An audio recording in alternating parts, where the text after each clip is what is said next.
2018 সালের 26শে জুন আমি ইউটিউব থেকে প্রথম 10,800 টাকা পেমেন্ট পাই এবং তারপর আমার মাথায় কাজ করে যে এখান থেকে কিছু করা পসিবল। ওই ভিডিওটা আপলোড করার পর আমি 6 মাস উধাও, কোনো ভিডিও আর আপলোড করি নাই।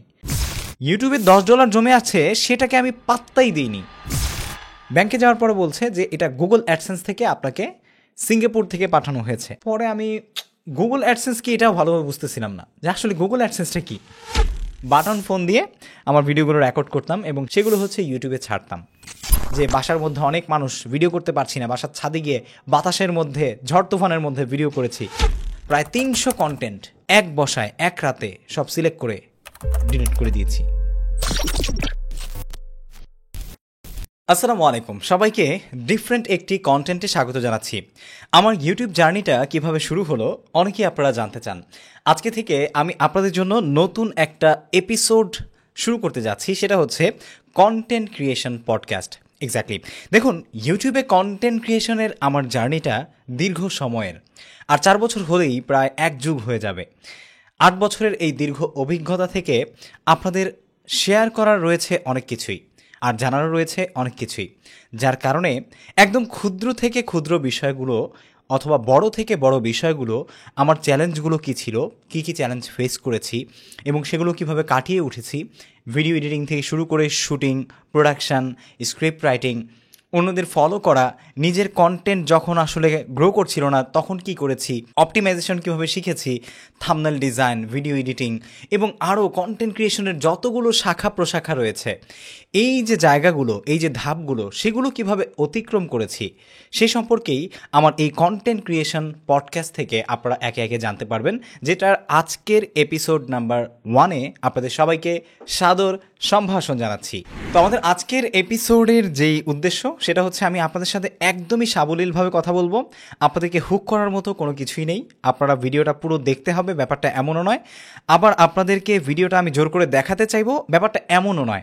শুধুমাত্র যারা কেবলই কন্টেন্ট ক্রিয়েশনে সিরিয়াস এবং চান যে ভুলগুলো জেনে ভুল থেকে শুধরে নিজের কন্টেন্ট ক্রিয়েশন জার্নিটাকে আরও সুগম করতে, তাদের জন্যই আমার এই কন্টেন্ট ক্রিয়েশন পডকাস্ট। সুপ্রিয় দর্শক, আজকের পডকাস্টে আপনাদের সাথে আমি শেয়ার করব, যেটা বলেছি যে আমার ইউটিউব জার্নিটা আসলে যেভাবে শুরু, সেই বিষয়গুলো। এখানে আমি আপনাদের সাথে শেয়ার করব যে ইউটিউব কিভাবে চিনলাম, তারপর হচ্ছে শুরুটা কিভাবে ছিল, কী ধরনের কন্টেন্ট দিয়ে শুরু করেছিলাম, টেকনোলজিতে আসা হয়েছে কিভাবে, ইনকাম হয় এটা কিভাবে বুঝলাম, ক্রাইটেরিয়া কী ছিল, ফার্স্ট পেমেন্ট কত পেয়েছিলাম এবং কিভাবে পেয়েছিলাম, কবে পেয়েছিলাম, সেই সাথে কী কী চ্যালেঞ্জেস আমি ফেস করেছি এবং সেই সাথে রয়েছে ফুল টাইম শুরু করলাম কবে থেকে, মানে as a content creation full time content creator কবে থেকে শুরু হয়েছে আমার। তারপর হচ্ছে আপনার কি আসলে ফুল টাইম শুরু করা উচিত কিনা ইউটিউব কন্টেন্ট ক্রিয়েশন, এবং টিপস ফর বিগিনার্স। আপনারা যদি একদমই নতুন হয়ে থাকেন ইউটিউব প্ল্যাটফর্মে, তাহলে আসলে আপনাদের জন্য আমার পক্ষ থেকে কি টিপস থাকবে, এই পর্যায়ে এসে সোশ্যাল মিডিয়ার যেই second and third stage of wave রয়েছে বা ঢেউ রয়েছে, এই ঢেউয়ে নিজেকে কিভাবে টিকিয়ে রাখতে পারবেন, সেই বিষয়গুলো আজকের এই ভিডিওতে আপনাদের সাথে আমি তুলে ধরার চেষ্টা করব, বা এই পডকাস্টে আপনাদের সাথে একদম সাবলীলভাবে আলোচনা করার চেষ্টা করব। তো প্রথমেই চলে আসি যে আমি আসলে ইউটিউব চিনলাম কিভাবে। দেখুন, এই ভিডিওটা কিন্তু আমি বারবার বলছি যে আপনাদের সাথে আমি খুব কনস্ট্রাকটিভ কোনো কথা বলবো না বা খুব স্ট্র্যাটেজিক্যালি কোনো কিছু বোঝাবো না, একদম সাবলীল গল্প বলার মতো আমি আমার কন্টেন্ট ক্রিয়েশন জার্নির এক একটা জায়গার, এক একটা পরিস্থিতির, এক একটা অভিজ্ঞতার যে আসলে গল্পগুলো রয়েছে, যে স্টোরিগুলো রয়েছে, সেগুলো আপনাদের সাথে শেয়ার করব। তো আমি আসলে ইউটিউব চিনলাম কিভাবে, প্রশ্ন তো এটাই প্রথমে আসে, তাই না? ইউটিউবে আমি যেহেতু আসলে পেশাটা দাঁড় করিয়েছি, এটা চেনাও তো একটা বিষয়। এখনও অনেক মানুষই আছে যারা আসলে ইউটিউব চেনেই না, ইউটিউবে কি করা যায়। ইভেন অনেক অনেক মানুষ আমি দেখেছি, আমি ইউটিউব কন্টেন্ট ক্রিয়েটর এটা বললে তারা বোঝেই না যে ইউটিউব কি। হয়তোবা তারা ইউটিউবে ভিডিও দেখে, একটা লাল চিহ্ন, সেই চিহ্নের মাঝখানে ত্রিভুজ আকৃতির একটা রেক্ট্যাঙ্গেল রয়েছে বা ত্রিভুজ রয়েছে, যেটাতে ক্লিক করলে অনেক ভিডিও আসে, ফান, এন্টারটেনমেন্ট, এডুকেশন, ফিটনেস, ঠিক আছে, মানে গান বাজনা সব কিছুই এখানে রয়েছে। তো এটা আসলে আমি কীভাবে চিনলাম, এটাই প্রথম প্রশ্ন চলে আসে, তাই না? পুরো 1 মগ চা নিয়ে বসেছি, কফি আসলে অফিসে নাই, আমাদের গরিব স্টুডিও, এই জন্য আমরা 1 মগ চা নিয়ে বসেছি আপনাদের সাথে আলোচনা করতে। দেখুন, ইউটিউবটা আসলে আমার চেনা হয় আমি যখন জাতীয় সাংস্কৃতিক সংগঠন কলরবে কেন্দ্রীয় সদস্য হিসেবে ছিলাম, বা শিল্পী বলতে পারেন আপনারা। এখনও আমি ইসলামী সঙ্গীত নিয়ে কাজ করি, কিন্তু কলরবের সাথে এখন নেই। তখন ইউটিউবে আমি ইসলামিক গান দেখতাম। অনেক আগের কিছু সঙ্গীত সেখানে ছাড়া হতো, বিশেষ করে আমার উস্তাদ আইনুদ্দিন আল আজাদ রহমতুল্লাহি আলাই। তো ওনার কিছু সঙ্গীত তখন ছাড়া হয়েছিল, যেমন বন্ধু অ্যালবামের কিছু গান, সেই গানগুলো আমি দেখতাম। তারপর হচ্ছে আপনার মাঝে মাঝে বিভিন্ন ড্রামা, তারপরে হচ্ছে অনেকেই শর্ট ফিল্ম তৈরি করতো, প্রচুর শর্ট ফিল্মের হিড়িক পড়েছিল তখন। তো এই যে এই ধরনের কন্টেন্টগুলো আসলে দেখে, বা এই যে একটা প্ল্যাটফর্ম ইউটিউব, এখানে আসলে ভিডিও দেখা যায়, এই জিনিসটা তখন থেকেই চেনা। কিন্তু তখনও আমি কিন্তু আসলে আন্দাজ করতে পারিনি যে সেখানে আমিও চাইলে আমার একটা চ্যানেল তৈরি করে আমি সেখানে আমার নিজের কন্টেন্টগুলো ছাড়তে পারি। তো এইভাবেই হলো আমার আসলে ইউটিউবকে চেনা। কন্টেন্ট কনজিউমার হিসেবে বা একজন অডিয়েন্স হিসেবে ইউটিউবকে আমি চিনেছিলাম, কিন্তু সেখানে আসলে আমি যে আমার ক্যারিয়ার করতে পারবো, বা সেটা আসলে বড় একটা হিউজ প্রোডাকশন মানে স্টুডিওর মতো তৈরি হতে পারে সেটা নিয়ে, এটা আসলে আমি আমার নিজেকে দিয়ে বুঝতে পারছি। এখন পৃথিবীতে অসংখ্য বড় বড় কন্টেন্ট ক্রিয়েটর আছে, MKBHD বলেন, মার্কাস ব্রন্ডি যে আসলে, আবার তারপর ইন্ডিয়াতে টেক বার্নার রয়েছে, ট্র্যাকিং টেক রয়েছে, তারপর হচ্ছে আপনার পিটার ম্যাকিনন রয়েছে, এরকম অসংখ্য কন্টেন্ট ক্রিয়েটর রয়েছে যাদের হিউজ লেভেলের $1 মিলিয়ন স্টুডিও কিন্তু শুধুমাত্র ইউটিউবের চ্যানেলের উপরে কেন্দ্র করে এখন তৈরি হয়েছে। সেটা তখন কল্পনারও বাইরে ছিল। তো এভাবেই আসলে আমার ইউটিউব চ্যানেলটা ছিল। শুরুটা কিভাবে করেছিলাম, তো এখন যে আমি যে কাজগুলো করছি ইউটিউবে, এগুলো কিন্তু আমি তখন করতাম না।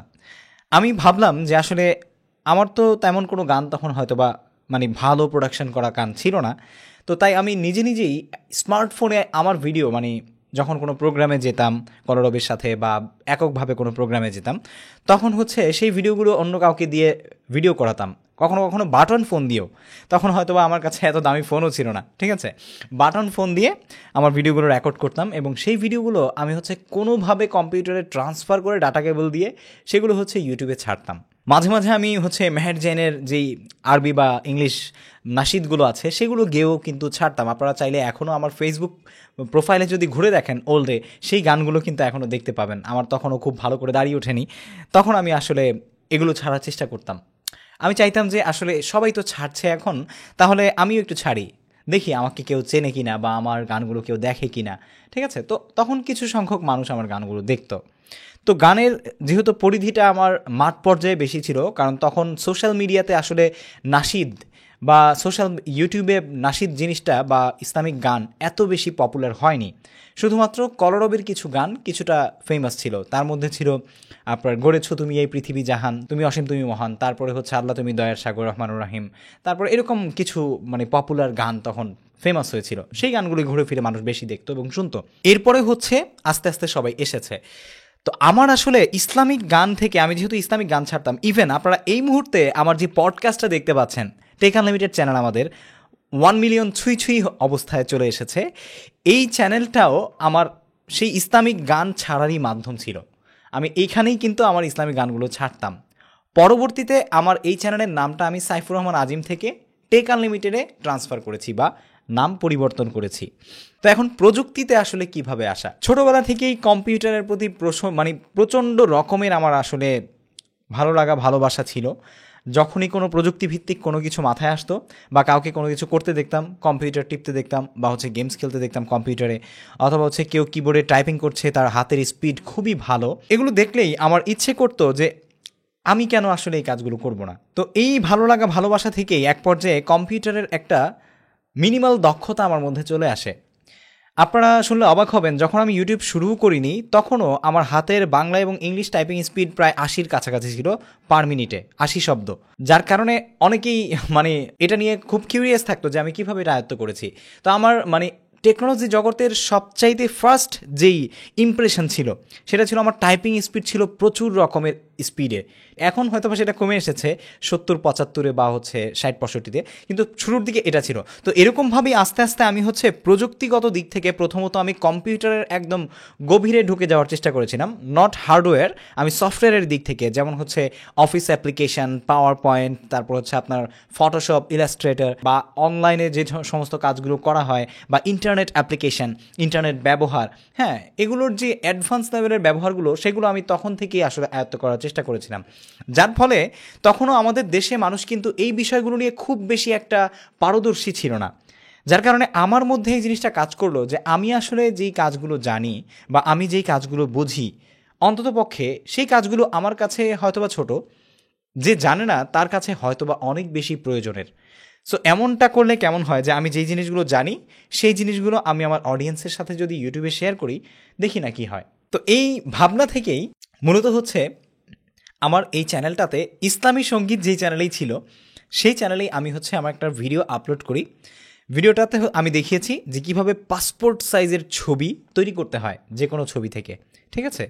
এই জিনিসটা নিয়ে আমি একটা ফটোশপের টিউটোরিয়াল তৈরি করেছিলাম, যেটা এখন আমার এই চ্যানেলে নেই, কারণ চ্যানেলের নিশ পরিবর্তন হওয়াতে আমি প্রায় 250 থেকে 300 ভিডিও ডিলিট করেছি, কারণ চ্যানেলের নিশ খুবই ইম্পর্ট্যান্ট। এই বিষয়গুলো নিয়ে আমি একে একে প্রত্যেকটা পডকাস্টে আপনাদের সাথে আলোচনা করব, তখন আপনারা বুঝতে পারবেন যে আসলে কোনটা কোন দিকে গুরুত্বপূর্ণ। পডকাস্ট থেকে অনেক ইন্সপায়ার হবেন যে আসলে কিভাবে একজন মানুষের লাইফ পরিবর্তন হয়ে যায় ইউটিউবের মাধ্যমে, সেটা আপনারা জানতে পারবেন।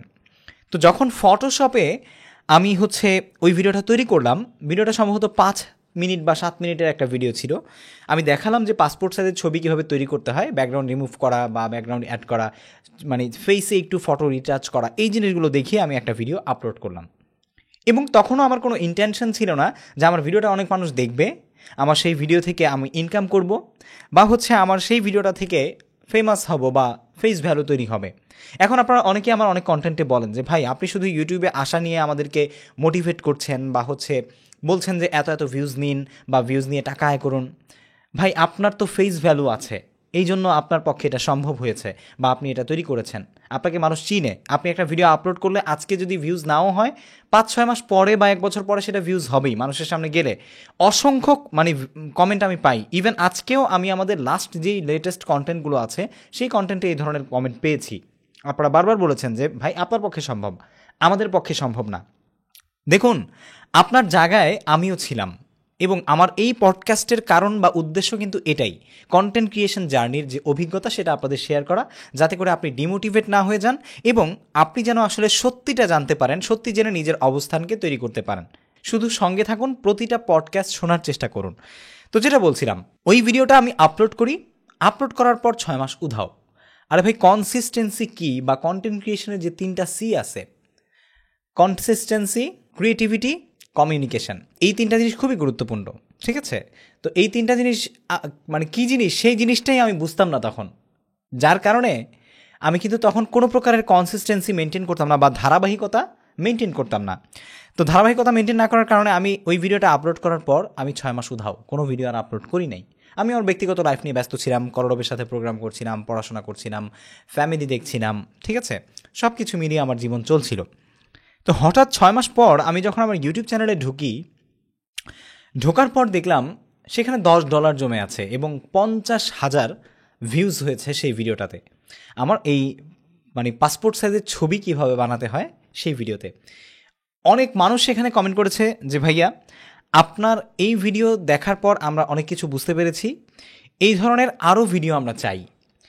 এবং এই কমেন্টগুলো প্রত্যেকটাই ছিল অনুপ্রেরণাদায়ক। এখন যেমন কাদা ছোড়াছুরির একটা ট্রেন্ড তৈরি হয়েছে ইউটিউবে, বা এখন যেমন আপনার হচ্ছে আমরা চাই যে কেউ না উঠুক, একজন উঠে গেছে, যদি কেউ নতুন করে উঠতে চায় তার পা হেঁচড়ে টেনে ধরি। তো যার কারণে আমাদের দেশের জাতীয় খেলা হচ্ছে হাডুডু, যে কার পা ধরে কে হেঁচড়ে টেনে নামাতে পারি একটা অবস্থান থেকে। এই ট্রেন্ড তখন ছিল না ভাই, তখন ট্রেন্ড ছিল যে আমাদের দেশের মানুষ অনলাইনে কাজ করছে, তাকে মোটিভেশন দেই, সে যাতে আরও কন্টেন্ট আমাদের জন্য নিয়ে আসে, সেই কাজগুলো আমরা করি। এতে করে দেশের জনবলের প্রযুক্তিগত দক্ষতা বাড়বে। আর সেই কারণে প্রচণ্ড রকমের ইন্সপায়ারিং এবং মোটিভেশনাল কমেন্ট আমি পেয়েছিলাম, যার কারণে আমি ভাবলাম আরে বাহ, ইউটিউবে $10 জমে আছে, সেটাকে আমি পাত্তাই দিইনি। আমার কোনো ফোকাসই সেখানে ছিল না, কারণ আমি ভাবছিলাম এটা হয়তোবা এমনি দেখাচ্ছে, কোনো স্কোর হয়তোবা দেখাচ্ছে, এই ডলার আমি আদৌ পাবো না, এবং এটাকে আমি সাইড করে রাখছিলাম এক প্রকার। আমার ফোকাস ছিল সম্পূর্ণ কন্টেন্ট ক্রিয়েশনে, এক্স্যাক্টলি, যে আমি আসলে কি পরবর্তীতে কী ভিডিও তাহলে দেওয়া যায়, মানুষ যেহেতু এটা পছন্দ করছে, কী ভিডিও দেওয়া যায়। একটা জিনিস মেনশন না করলেই নয়, সেটা হচ্ছে যে তখন কিন্তু ইউটিউবে আপনি মনিটাইজেশন পাওয়ার জন্য 4,000 ঘন্টা ওয়াচ টাইম এবং 1,000 যে সাবস্ক্রাইবার মাইলস্টোন রয়েছে, এটার কোনো প্রয়োজন ছিল না। আমি যখন ইউটিউব স্টার্ট করেছিলাম তখন ইউটিউব চ্যানেল খুললেই গুগল অ্যাডসেন্সের সাথে কানেক্ট করে সাথে সাথে চ্যানেল মনিটাইজেশন ভিডিও আপলোড করলেই সেটার উপর অ্যাড আসা শুরু করতো এবং ইনকাম হতো। এই জিনিসটা তখন খোলাসা ছিলাম না, যদি থাকতাম তাহলে এখন কোটি কোটি টাকার মালিক থাকতাম। ঠিক আছে, তখন বুঝি নেই যখন আসলে চ্যানেলটা তৈরি করেছিলাম। তো যাই হোক, আল্লাহ তাআলা সব কিছুর মালিক, যখন যার জন্য যেটা রিজিকে বরাদ্দ আছে সে সেটাই পাবে। আল্লাহর কাছে প্রতি মিনিটে প্রতি সেকেন্ডে সর্বাবস্থায় শুকরিয়া জ্ঞাপন করছি, শুকরিয়া আদায় করছি, আলহামদুলিল্লাহ। তো এখন আমি কি করলাম, ভাবলাম যে ঠিক আছে, তাহলে পরবর্তীতে আমি কী নিয়ে ভিডিও বানাতে পারি। আমি ওই $10 নিয়ে আমার কোনো টেনশন নেই, আমার টেনশন হচ্ছে আমি পরবর্তীতে কী নিয়ে ভিডিও বানাবো। পরে আমি আরেকটা ভিডিও বানালাম যে কীভাবে ফটোশপে 3R সাইজের ফটো সাইজ ক্রিয়েট করা যায়, জেনারেট করা যায়, এই ধরনের একটা ফটো ভিডিও বানালাম। সেই ভিডিওটাও প্রায় 20,000 মানুষ দেখলো এবং সেটাও আমি প্রায় আপলোড করার 1-2 মাস পরে গিয়ে দেখলাম। এরকম করে আস্তে আস্তে আমি মাইক্রোসফট ওয়ার্ড, তারপরে হচ্ছে বিভিন্ন টেকনোলজিক্যাল ভিডিও, মাঝে মাঝে হচ্ছে মাইক্রোফোনের ভিডিও, যখন যেটা টেকনোলজি নিয়ে মনে চায়। কারণ হচ্ছে তখন তো নিশ কি বা চ্যানেলের যে একটা নির্দিষ্ট টপিক হতে পারে বা কোর অডিয়েন্স হতে পারে, এই জিনিসটা কিন্তু তখন বুঝতাম না। যার কারণে যখন যেই জিনিসটা আমার অভিজ্ঞতার আদলে ছিল সেটা আমি শেয়ার করতাম।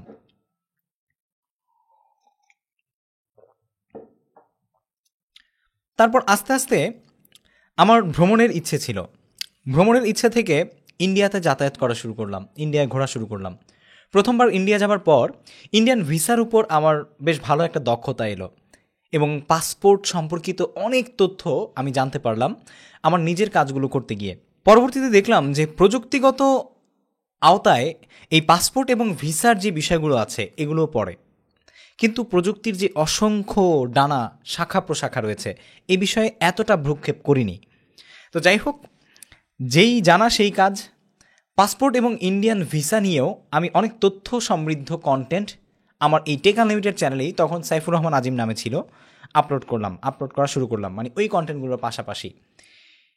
এবং সেই সাথে বাংলাদেশের অসংখ্য প্রযুক্তিগত ইনফরমেশন রিলেটেড যে কন্টেন্টগুলো রয়েছে, যেমন আপনার ভ্যাট সার্টিফিকেট কীভাবে তৈরি করতে হয় বা বিজনেস আইডেন্টিফিকেশন নাম্বার কীভাবে তৈরি করতে হয়, তারপর হচ্ছে আপনার টিন সার্টিফিকেট কীভাবে তৈরি করতে হয়, ট্যাক্সের যে সার্টিফিকেটটা রয়েছে, এরকম অসংখ্য ইনফরমেশনাল কন্টেন্ট যেগুলো আমজনতার অনেক বেশি প্রয়োজন, যেগুলো তথ্য প্রযুক্তি নির্ভর, সেগুলো আমি আপলোড করা শুরু করলাম। এবং আস্তে আস্তে আমার সেই কন্টেন্টগুলো জনপ্রিয়তা পাওয়া শুরু করলো, কারণ তখন এই ক্যাটাগরির উপরে আসলে খুব বেশি একটা প্রতিদ্বন্দ্বী ছিল না। তখন যখন আস্তে আস্তে আমি কন্টেন্ট করা শুরু করলাম, তখন টেকনোলজি বিটে 2-1 ফেমাস কন্টেন্ট ক্রিয়েটর কাজ করতো, যারা এখন পর্যন্ত ফেমাস আছে এবং কাজ করছে। তাদের মধ্যে এক হচ্ছে আমাদের সোহাগ 360 ভাইয়ের, সোহাগ 360-র সোহাগ মিয়া ভাই, আর হচ্ছে আপনার এটিসি অ্যান্ড্রয়েড টোটো কোম্পানি, যে কোম্পানিটা মোবাইল ফোনের যে রিভিউ করে চ্যানেলটা, ওই চ্যানেলের তুষার ভাইরা এই কাজগুলো করছিল বা কন্টেন্টগুলো তৈরি করছিল, খুবই ভালো কাজ করছিল। শুধুমাত্র আমার দেখা ক্রিয়েটিভ কন্টেন্ট নিয়ে এই 2টা চ্যানেলই আমি তখন দেখছিলাম। এবং আরও কিছু চ্যানেল রয়েছিল যেগুলো খুবই স্ক্যাটার্ড এবং অশ্লীল অনেক কন্টেন্টও তখন প্রচুর পরিমাণে ভাইরাল হচ্ছিল, আর প্রচুর শর্ট ফিল্মের ট্রেন্ড ছিল। এর মধ্যে এই চ্যানেলগুলো খুবই ভালো ছিল প্রযুক্তি নিয়ে। তো সোহাগ 360 সোহাগ ভাইকে দেখে আমার প্রচণ্ড রকমের ইন্সপায়ারেশন কাজ করতো, যার কারণে তার সাথে প্রযুক্তির জগতে আমার যখন ফেমাস হওয়ার একটা জায়গা চলে আসে, খুব বেশি ফেমাস না, আল্লাহ তাআলা যতটুকু মানুষকে চিনিয়েছে, যখন মানুষ রাস্তাঘাটে দেখলে চিনতো বা হচ্ছে বড় ক্রিয়েটরদের চোখে পড়েছি, বড় বড় কোম্পানি হায়ার করা শুরু করেছে। ইভেন আমার লাইফের আমি প্রথম বাংলাদেশে বিকাশের যখন স্পন্সর পাই, সেটাও আমাকে সোহাগ 360-র যে সোহাগ ভাই, উনি নিজে আমাকে কন্ট্যাক্ট করে আমাকে দিয়েছিলেন। এটা আমার এখনও মনে আছে, বিকাশের কাজ যখন প্রথম করি আমি স্পন্সরশিপে, তখন উনি আমাকে দিয়েছিলেন। তো তখন আমার আসলে মনে হয়েছিল যে আসলে আমি আমার কাজকে সমাদৃত করতে পেরেছি বাংলাদেশের জাতীয় পর্যায়ে, যার কারণে একজন ফেমাস ক্রিয়েটর সোহাগ 360 সোহাগ ভাই তখন খুবই ফেমাস টেকনোলজির জায়গায়, এবং বিকাশের মতো কোম্পানির কাছ থেকে আসলে স্পন্সরশিপের ইনভাইটেশন পাওয়া, কারণ বিকাশ তখন প্রথম নতুন বাংলাদেশে এসেছে, খুবই বড় বিষয় ছিল। তো এইভাবে আসলে আমার হচ্ছে কন্টেন্ট ক্রিয়েশন জার্নিতে টেকনোলজির বিটে ঢোকা। তো টেকনোলজি বিটে ঢোকার পর যখন আমার চ্যানেলে 15,000 সাবস্ক্রাইবার কমপ্লিট হয়ে যাচ্ছে, তখন আমি আসলে ভাবলাম যে আসলে আমার চ্যানেলের নামটা পরিবর্তন করা দরকার। কারণ সাইফুর রহমান আজিম এই নামটা আমার ব্যক্তিগত নাম, এই নামে আমি হয়তোবা অন্য কোনো কন্টেন্ট ক্রিয়েশন করতে পারবো। আমি এটার একটা ব্র্যান্ড নেম দিই, কারণ হচ্ছে তখন ব্র্যান্ড নেমের অনেক মানে ভ্যালু ছিল, যেমন হচ্ছে সোহাগ 360, তারপর হচ্ছে এটিসি অ্যান্ড্রয়েড টোটো কোম্পানি, তারপরে তখন ছিল হচ্ছে আপনার ভাই ব্রাদার্স লিমিটেড, তারপরে হচ্ছে আপনার জীবন সমস্যার সমাধান। হ্যাঁ, যেই চ্যানেলগুলো এখন মানে আর দেখা যায় না, অনেক চ্যানেল আসলে ঝরে পড়ে গেছে, এরকম অসংখ্য চ্যানেল আছে। তারপরে আপনার হচ্ছে প্র্যাঙ্ক এন্টারটেনমেন্ট, তো এরকম অসংখ্য চ্যানেল ছিল যেগুলো ফেমাস ছিল। তো যাই হোক, আমার চ্যানেলের নামটা তখন আমি টেক আনলিমিটেড নামে দিয়ে দিলাম। অসংখ্য রিসার্চ করলাম চ্যানেলের নাম নিয়ে, এবং চ্যানেলের নামটা আসলে কি রাখা উচিত, কেমন রাখা উচিত, সেগুলো নিয়ে রিসার্চ করলাম। রিসার্চ করার পরে দেখলাম যে আসলে আমার চ্যানেলে আমি যেহেতু প্রযুক্তি নির্ভর অনেক কিছুই আনলিমিটেড জিনিসপত্র শেয়ার করছি, সেই কারণে আমি টেক আনলিমিটেড নামের নামটা নির্ধারণ করলাম, এবং এটার যেই মানে ডোমেইন থাকে, হোস্ট মানে এক্সটেনশন youtube.com/techaunlimitedbd সেটাও পেয়ে গেলাম, যার কারণে আমি এটা নির্ধারণ করলাম। তো এভাবেই ছিল আসলে টেক আনলিমিটেড চ্যানেলটার সূচনা। তো এখন টেক আনলিমিটেড চ্যানেল সূচনা করার পর আমি যখন প্রায় 80,000 সাবস্ক্রাইবারের কাছাকাছি চলে যাই, তখন আমার চ্যানেলে অসংখ্য ভিউজ এবং অসংখ্য ভিডিও আপলোড হয়ে গেল। এর মাঝখানে একটা জিনিস হয়েছে, সেই জিনিসটা কি, সেটা হচ্ছে প্রথম পেমেন্ট। ইনকাম হয় এটা কিভাবে বুঝলাম, সেটা বোঝার পর হচ্ছে প্রথম পেমেন্টটা পেয়েছি। ইনকাম হয় এটা কীভাবে বুঝলাম, যখন হচ্ছে দেখলাম যে ইউটিউবে আমার আস্তে আস্তে ডলার বাড়ছে, ওই যে $10, ওই $10 থেকে আস্তে আস্তে $50, $60 মাসে মাসে জমে জমে 2017 সালের 26শে জুন আমার অ্যাকাউন্টে প্রথম 10,800 টাকা ক্রেডিটেড হয়। ডাচ বাংলা ব্যাংকের অ্যাকাউন্ট ছিল তখন আমার। সেটা কিভাবে কোত্থেকে হয় যাচাই বাছাই করার জন্য আমি ব্যাংকে গেলাম।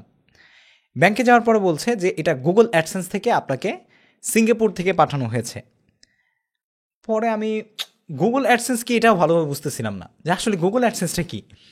পরে আমার মাথায় কাজ করলো, আচ্ছা গুগল অ্যাডসেন্স তো হচ্ছে আমি ওই যে গুগলের ইউটিউবে যখন অ্যাকাউন্ট তৈরি করেছিলাম তখন হচ্ছে আমি গুগল অ্যাডসেন্সের সাথে আমার অ্যাকাউন্টটাকে লিঙ্ক করেছিলাম এবং আমার ব্যাঙ্ক অ্যাকাউন্ট সেখানে অ্যাড করে দিয়েছিলাম। তারপরে আমি গুগল অ্যাডসেন্সে গিয়ে দেখি যে আমার লাস্ট পেমেন্ট সেখানে দেখাচ্ছে $110 না কত যেন, আমার এখন খেয়াল নেই, তবে বাংলা টাকাটা সেটা হচ্ছে 10,800 টাকার মতো। তো সেদিন মানে আমি বিশ্বাস করতে বাধ্য হলাম যে ইউটিউব থেকে আর্ন করা সম্ভব। 2017 সালের 26শে জুন, সরি 2018 সাল, 2018 সালের 26শে জুন। 2017 সালে হচ্ছে আমার মেয়ের জন্মদিন ছিল। 2017 সালের 26শে জুন আরোয়ার জন্মদিন ছিল আমার মেয়ে। ওর ঠিক পরের বছর মানে এক বছর যখন ওর হয়েছে 2018 সালে, ঠিক ওর জন্মদিনের দিন আমি এই পেমেন্টটা পেয়েছিলাম। এটা আমার স্পষ্ট মনে আছে। সরি, 2018 সালের 26শে জুন আমি ইউটিউব থেকে প্রথম 10,800 টাকা পেমেন্ট পাই, এবং তারপর আমার মাথায় কাজ করে যে এখান থেকে কিছু করা পসিবল। তখন আমার মাসিক ইনকামের কথা বললে ভাই আপনারা বিলিভই করবেন না, মানে এত হজবরল অবস্থা ছিল। ঠিক আছে, তো এই 10,500 টাকা আমার এক্সট্রা ইনকাম হওয়ার পর আমি বুঝতে পারলাম যে আসলে এখান থেকে কিছু করা সম্ভব। এরপরে আমি টাকার জন্য তখনও আমি মানে দৌড়াইনি। আমার ফোকাস ছিল যে ঠিক আছে আমি তো কিছু করছি, আমি জব করছি বা পড়াশোনাও করছি, ইসলামিক গান করছি, মোটামুটি আমার একটা ইনকাম সোর্স আছে বিভিন্ন দিক থেকে। সো আমার এইখানকার যে ইনকামটা এটা নিয়ে আমার এত বেশি মাথা ব্যথা ছিল না। তবে মানুষ আমার কন্টেন্ট দেখছে, সেখান থেকে উপকৃত হচ্ছে, ভিডিও আপলোড করলেই 20,000, 30,000, 40,000, 50,000, 1 লাখ মানুষ দেখছে। এই জিনিসটা আমার মধ্যে খুবই প্রফুল্লতা তৈরি করছে, যার কারণে আমি হচ্ছে এখনও ইউটিউবের ইনকামটাকে সাইডে রেখে কাজ করে যাচ্ছি। তো প্রথম ইনকামটা এভাবেই আমি পেয়ে গিয়েছিলাম। তো আমার চ্যানেলে যেটা বলছিলাম গল্পের কিছুটা আগে যাই, আমার চ্যানেলে যখন 80,000 সাবস্ক্রাইবার হয়ে যায় তখন আমি সিদ্ধান্ত নেই এবং বুঝতে পারি যে আসলে ইউটিউব কন্টেন্ট ক্রিয়েশনে যে কোনো বিটে আপনার নির্দিষ্ট একটা নিশ নিয়ে কাজ করা উচিত। তখন আমি আমার কন্টেন্টগুলোকে ফিল্টার করা শুরু করলাম এবং আমার নলেজকে আমি ফিল্টার করা শুরু করলাম। আমার কোন দিকের নলেজ সবচেয়ে বেশি, আমি ফিল্টার করলাম আমার টিউটোরিয়াল ভিত্তিক নলেজগুলো, আমি ফিল্টার করলাম আমার ইউটিউব কন্টেন্ট ক্রিয়েশন ভিত্তিক নলেজগুলো, আমি ফিল্টার করলাম পাসপোর্ট এবং ভিসা ভিত্তিক নলেজগুলো। এগুলো ফিল্টার করার পর আমি দেখলাম আমার টেক আনলিমিটেড চ্যানেলে আমি ইউটিউব কন্টেন্ট ক্রিয়েশন নিয়েই বেশি ভিডিও আপলোড করে ফেলেছি। সেটা তুলনামূলক মানে সবগুলোর ভাগে এটাতে বেশি রয়েছে। তারপর আমি সিদ্ধান্ত নিলাম যে আমি আমার এই টেক আনলিমিটেড চ্যানেলটাতে শুধুমাত্র ইউটিউব কন্টেন্ট ক্রিয়েশন এবং কন্টেন্ট ক্রিয়েশনের সাথে সম্পর্কিত যেহেতু ভিডিও এডিটিং, এই দুইটা টপিক নিয়েই কেবলমাত্র এই চ্যানেলে ভিডিও আপলোড করে যাব। এর বাইরে আর কোনো কন্টেন্ট আমি আপলোড করব না। সো এটা হওয়ার ফলে যেটা হয়েছে, আমি অন্যান্য যত কন্টেন্ট ছিল যেমন আমার ওই যে ভ্যাট, ট্যাক্স, পাসপোর্ট, ভিসা, ঠিক আছে, এই ধরনের যে সমস্ত মানে ক্যাটাগরির কন্টেন্ট ছিল, প্রায় 300 কন্টেন্ট, 300 ভিডিও এক বসায় এক রাতে সব সিলেক্ট করে ডিলিট করে দিয়েছি। পারবেন আপনি? পারবেন কি না কমেন্ট সেকশনে জানান। পারবেন না। যদি আমার সেই কন্টেন্টগুলো থাকতো, আমি চ্যালেঞ্জ করে বলতে পারি আমার এই চ্যানেল এখন 3 মিলিয়ন সাবস্ক্রাইবারের উপরে থাকতো। চ্যালেঞ্জ করে বলতে পারি, কারণ ওই 300 ভিডিওর মধ্যে প্রায় 50টা ভিডিও ছিল 1 মিলিয়নের উপরে ভিউজ, প্রায় 50টা ভিডিও।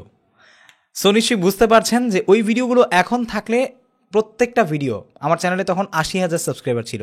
সো এখন আমার চ্যানেলে 9,15,000 প্লাস সাবস্ক্রাইবার। এখন আমার চ্যানেলটা কোথায় থাকতো? ডেফিনেটলি আপনি নিজেকে প্রশ্ন করলেই পাবেন। শুধুমাত্র ক্যাটাগরি নির্ধারণ করার জন্য আমি আমার চ্যানেল থেকে সেই 300 ভিডিও ডিলিট করেছি। তখন আমার মাথায় এটাও ছিল না যে আমি চাইলে সেকেন্ড চ্যানেল খুলতে পারি।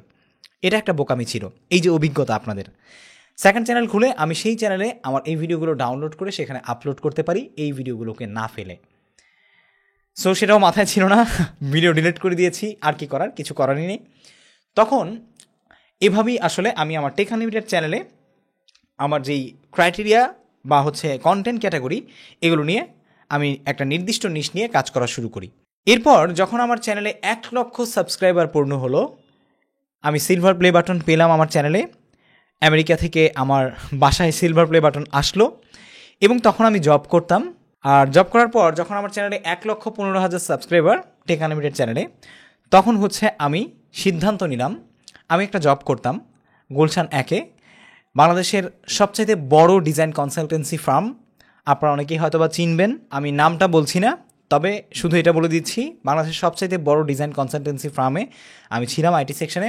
এবং সেখানে সেটা হচ্ছে সারা মানে এশিয়া মহাদেশের মধ্যে 3য় বৃহত্তম ডিজাইন কনসালটেন্সি ফার্ম। তো সেখানে আমি আমার জব থেকে রিজাইন নিলাম, সিদ্ধান্ত নিলাম আমি এখন থেকে ফুল টাইম কন্টেন্ট ক্রিয়েশন করব।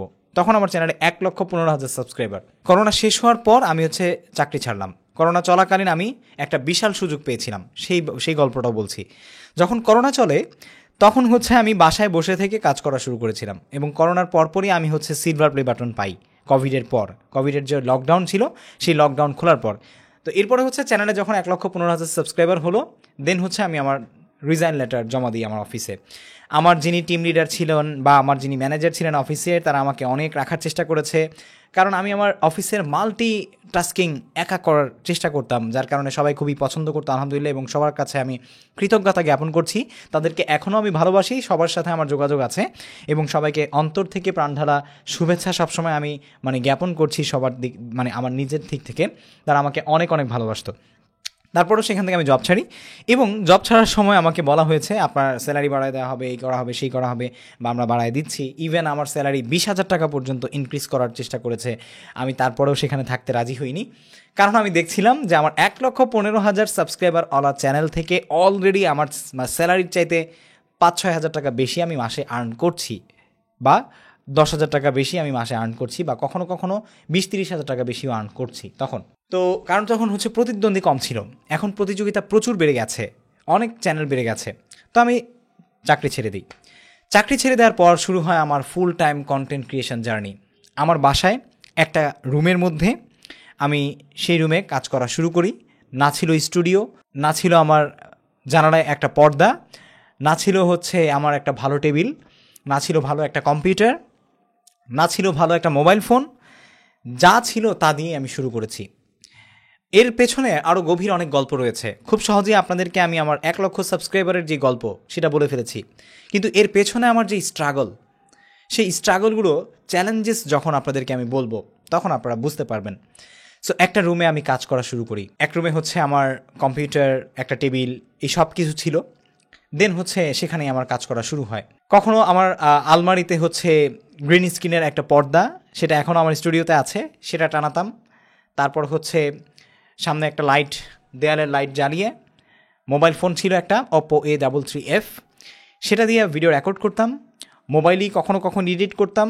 তারপর যখন একটা কম্পিউটার হলো, সেই কম্পিউটারে এডিট করতাম, ভিডিও আপলোড করতাম। একটা ভালো মাইক্রোফোনও ছিল না, কোনো লাইটিং ছিল না, সব কিছুই এলোমেলো ছিল। তারপরেও কাজ করেছি। আপনারা যদি আমার ভ্লগগুলো দেখেন, আমার সাইফুর রহমান আজিম ভ্লগস নামে একটা চ্যানেল আছে, সেই চ্যানেলের লিঙ্ক এবং স্ক্রিনশট আমি ভিডিও ডিসক্রিপশনে আপনাদেরকে দিয়ে দিব এবং স্ক্রিনে আপনারা দেখবেন।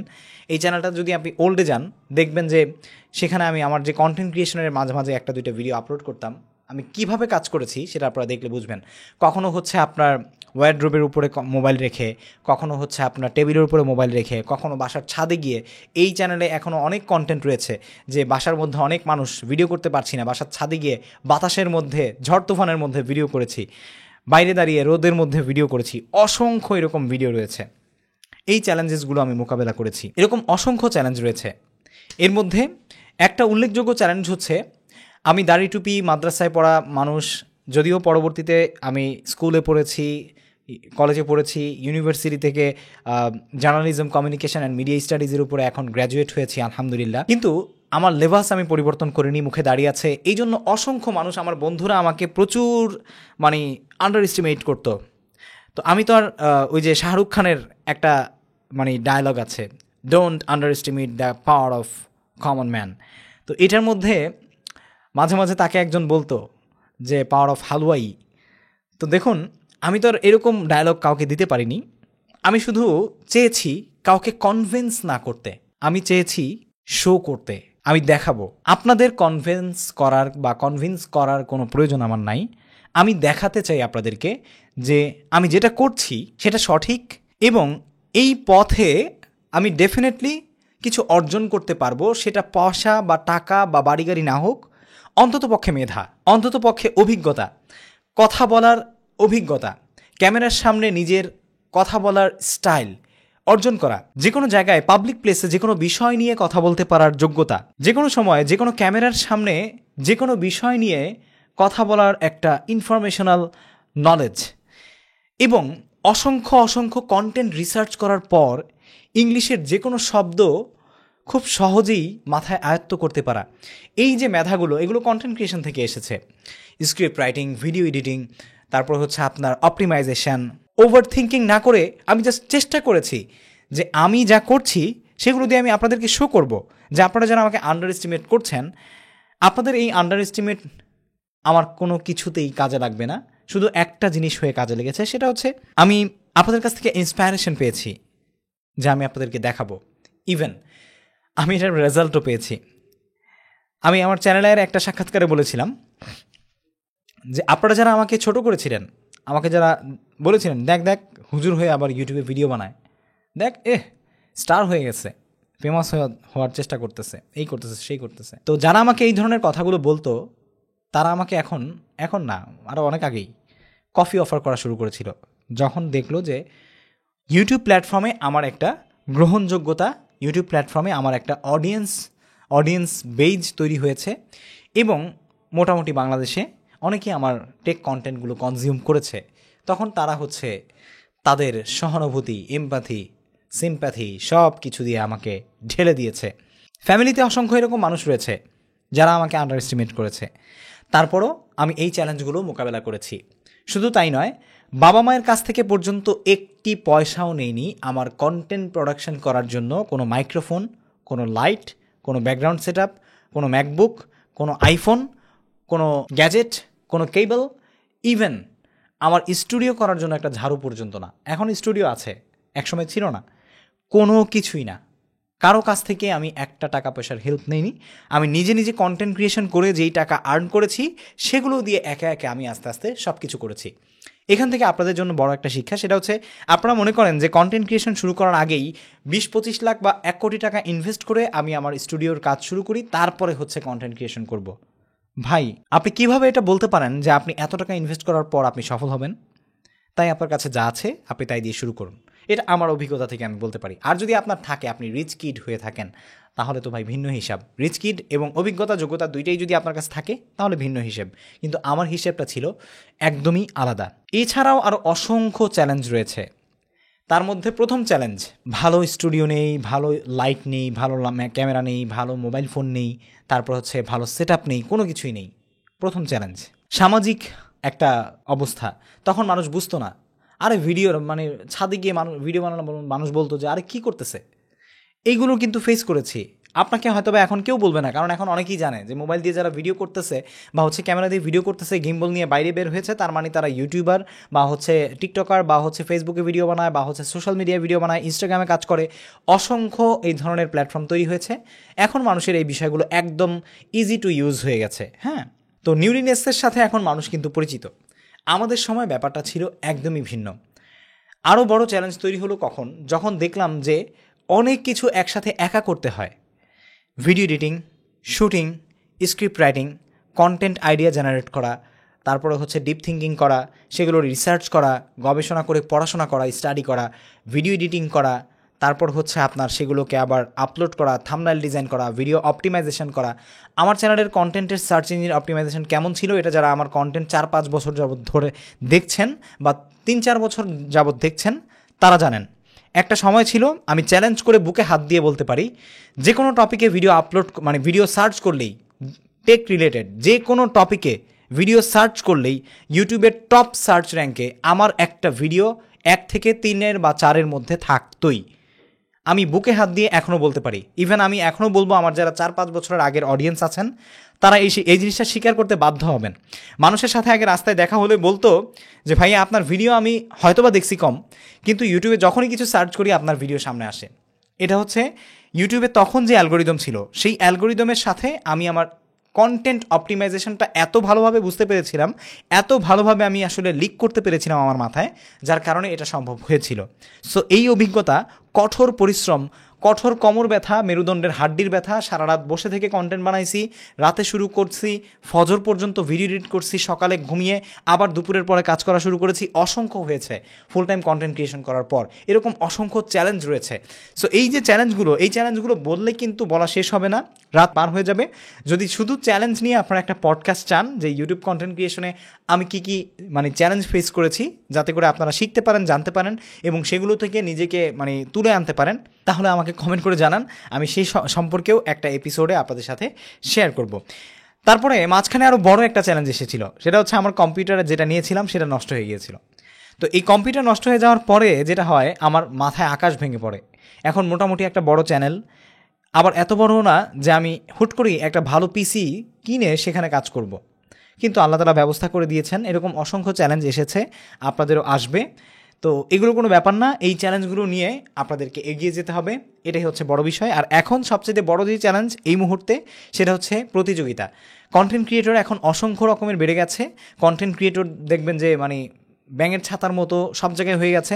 রাস্তায় যেখানে বের হবেন দেখবেন যে কন্টেন্ট ক্রিয়েটর, বা হচ্ছে আপনি ইউটিউবে যদি ঢুকেন দেখবেন যে অডিয়েন্সের চাইতে কন্টেন্ট ক্রিয়েটর বেশি। এটা কোনো ইস্যু না, এটা হবেই, স্বাভাবিক, ঠিক আছে। পৃথিবীতে জনসংখ্যা যত বাড়বে, সেই সাথে প্রত্যেকটা পজিশনে মানুষের মানে গ্রহণযোগ্যতা এবং এক্সপেকটেশন অনেকটা বাড়বে, এটাই স্বাভাবিক, ঠিক আছে। তো এখন পরবর্তীতে যে বিষয়টা শেয়ার করবো সেটা হচ্ছে ফুল টাইম শুরু করলাম কবে থেকে, সেটা নিশ্চয়ই বুঝে গেছেন। আমার প্রশ্ন থেকে চলে এসেছে যে আমি 2021 সালের মানে থেকে মোটামুটি ফুল টাইম শুরু করি, বা কোভিডের যে লকডাউন শেষ হয় তখন থেকে ফুল টাইম শুরু করি। আর ফুল টাইম শুরু হওয়ার পর থেকে আমি একা কাজ করেছি 2024 সালের শুরু পর্যন্ত। হ্যাঁ, একা, একদম কোনো প্রকারের টিম মেম্বার ছিল না। 2024 সালের জানুয়ারি মাসে আমি আলাদা স্টুডিও নেই। হ্যাঁ, এখন আপনারা যেখানে আমাকে দেখতে পাচ্ছেন এই স্টুডিওতে আমি 2024 সালে আমি আসি। এর আগে আমার বাসার মধ্যেই স্টুডিও ছিল, আপনারা অনেকেই ভিডিও দেখেছেন, হয়তো বা বুঝতে পারেননি, কিন্তু এর আগে আমি বাসায় কন্টেন্ট তৈরি করতাম, বাসায় একটা রুমের মধ্যে আমার কন্টেন্ট তৈরি হতো। বাট 2024 সাল থেকে আমি আমার স্টুডিও নেই এবং এডিটর নিয়েছি। তারপরে হচ্ছে এখন আবার থাম্বনেল ডিজাইনারও আছে, এডিটর আছে, এবং আমাদের টিম আস্তে আস্তে ইনক্রিজ হচ্ছে। হ্যাঁ, এই মাসেও নতুন করে আরও একজন আমাদের টিমে ইনশাআল্লাহ ইনক্লুড হতে যাচ্ছে। তো এভাবেই আস্তে আস্তে আমাদের টিম ইনশাআল্লাহ আমরা বড় করব। তো এখন কথা চলে আসে যে আমি এই যে দীর্ঘ 2018 সালে আমি প্রথম পেমেন্ট পেয়েছি, এরপর থেকেই তো মোটিভেশন এসেছে যে কিভাবে আসলে টাকা আয় করা যায় বা কিভাবে কন্টেন্ট আপলোড করা যায়। তখন থেকে 2018, 19, 20, 21 সাল, এই 3 বছর, 22, 23, 24, এই 6 বছর আমি টানা এককভাবে সব কিছু হ্যান্ডেল করেছি। Video editing, thumbnail design, content research, তারপর হচ্ছে সার্চ ইঞ্জিন অপটিমাইজেশন, যা যা আছে এভরিথিং A to Z আমি নিজে করেছি। কন্টেন্ট প্রোডাকশন, সব কিছু। কেউ আমার সঙ্গে ছিল না, আমার ফ্যামিলিতেও কেউ হেল্প করেনি, কেউ না, একদমই একজন ব্যক্তিও না, কারণ আমি কাউকে চাইনি বিরক্ত করতে। আমি এককভাবে একাই সব কিছু করেছি, সব কিছু একা করেছি।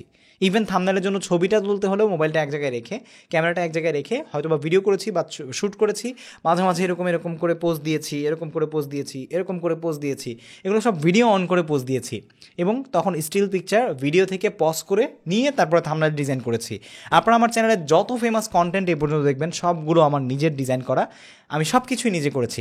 তো এই যোগ্যতা, এই অভিজ্ঞতা একদিনে তৈরি হয়নি। যখন আপনার মধ্যে ডেডিকেশন, কনসিস্টেন্সি, ক্রিয়েটিভিটি থাকবে, অধ্যাবসা থাকবে, তখন আপনি এই কাজগুলো করতে পারবেন।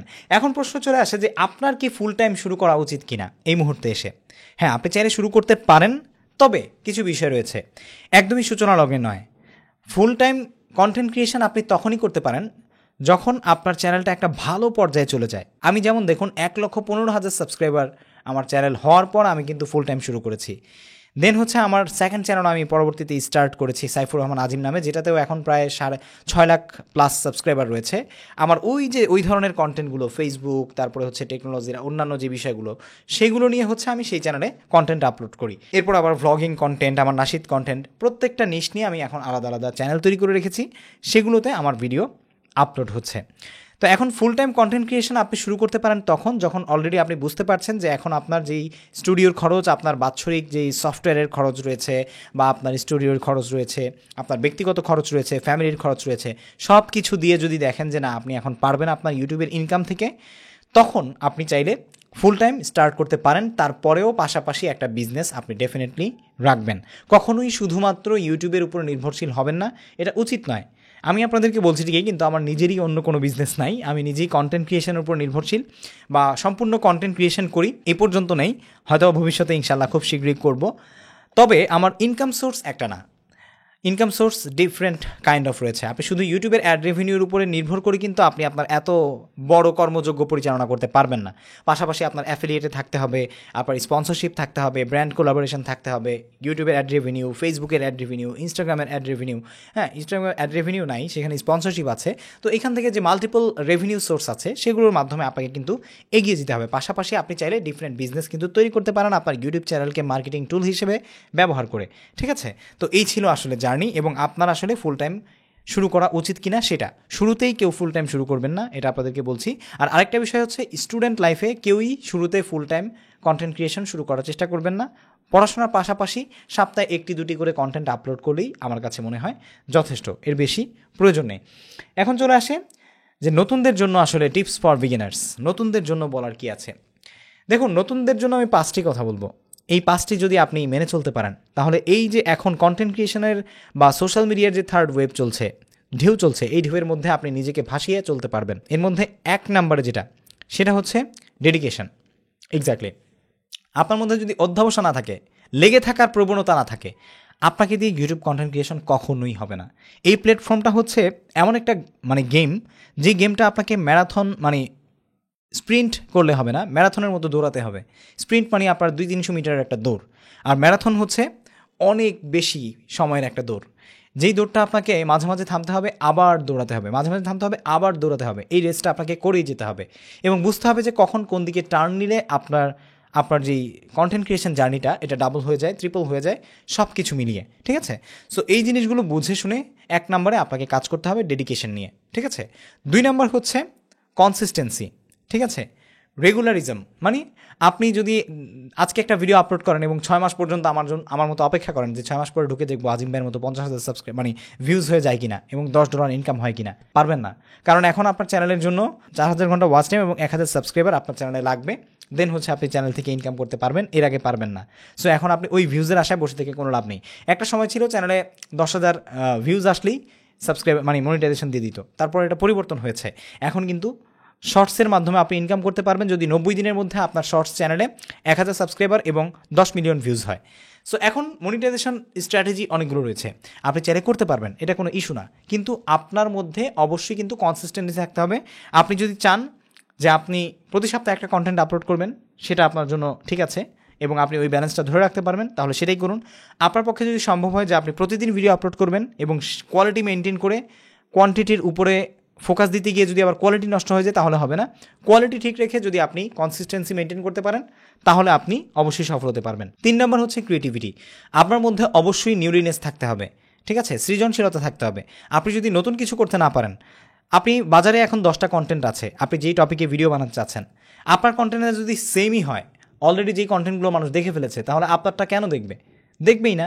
সো আপনি ডিফারেন্ট কিছু তৈরি করবেন। যেমন আজকে আমি আমাদের এই চ্যানেল থেকে যে ভিডিওটা আপলোড করব, আমাদের সাইফুর রহমান আজিম নামের একটা চ্যানেল রয়েছে, এই চ্যানেলে যে ভিডিওটা আমরা আপলোড করব, সেই ভিডিওটা এর আগেও কয়েকজন আপলোড করেছে, কিন্তু আমি এই ভিডিওটা যেভাবে নতুন করে করেছি সেটাতে আমি একটু ভিন্নতা এনেছি, টিউটোরিয়ালের সাথে ভালো মন্দ অন্যান্য দিকগুলো শেয়ার করেছি, যার কারণে এটা থেকে মানুষ কিন্তু এক্সট্রা কিছু ভ্যালু পাবে।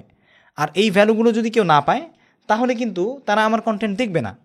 সো সবসময় চেষ্টা করে যেতে হবে যে কীভাবে আপনি সৃজনশীল কন্টেন্ট তৈরি করতে পারেন। 4 নাম্বার হচ্ছে রেভিনিউর পেছনে শুরুতেই ছোটা যাবে না। যেহেতু আমি বিগিনার টিপস দিচ্ছি, যদি রেভিনিউর পেছনে আপনি ছুটেন যে আমি টাকা ইনকাম করব, টাকা কামাবো, টাকা কামাবো, টাকা টাকা টাকা টাকা টাকা করলে কিন্তু আপনার সারাদিন টাকার গান গাইতে হবে, আপনার অডিয়েন্স বেজ তৈরি হবে না। আপনি যদি আপনার কন্টেন্ট ক্রিয়েশন জার্নিতে অডিয়েন্স বেস তৈরি করতে পারেন, কমিউনিটি বিল্ড করতে পারেন, সাবস্ক্রাইবার বেস তৈরি করতে পারেন, বিশ্বাসযোগ্যতা, ট্রাস্টওয়ার্দিনেস তৈরি করতে পারেন, তাহলে টাকা আপনার পেছনে ছুটবে, আপনার টাকার পেছনে ছুটতে হবে না। আপনি বিশ্বাসই করবেন না, বাংলাদেশে এখন অসংখ্য কন্টেন্ট ক্রিয়েটর রয়েছে, এরকম অসংখ্য, যারা রাতে ঘুমিয়ে থাকলে সকালে ঘুম থেকে উঠে দেখে 1 লাখ টাকা ইনকাম হয়ে গেছে, তার ঘুমের মধ্যেও টাকা ইনকাম হচ্ছে। আমি যদি ঘুমাই, আমার কি ইনকাম বন্ধ হয়ে থাকবে? থাকবে না। আমি ঘুমাবো, আমার ভিডিও মানুষ দেখবে, সেখান থেকে আমার ইনকাম হবে। আমি ঘুমাবো, আমার অ্যাফিলিয়েট মার্কেটিংয়ের লিঙ্ক থেকে ক্লিক করে মানুষ হচ্ছে বিভিন্ন জিনিস পারচেজ করবে, বিভিন্ন অ্যাকাউন্ট রেজিস্টার করবে, বিভিন্ন ট্রানজ্যাকশন করবে, সেগুলো থেকে আমি হচ্ছে অ্যাফিলিয়েট মার্কেটিংয়ের কমিশন পাবো, আমার ইনকাম হতেই থাকবে। সো এটা হচ্ছে একটা প্যাসিভ ইনকাম সোর্স।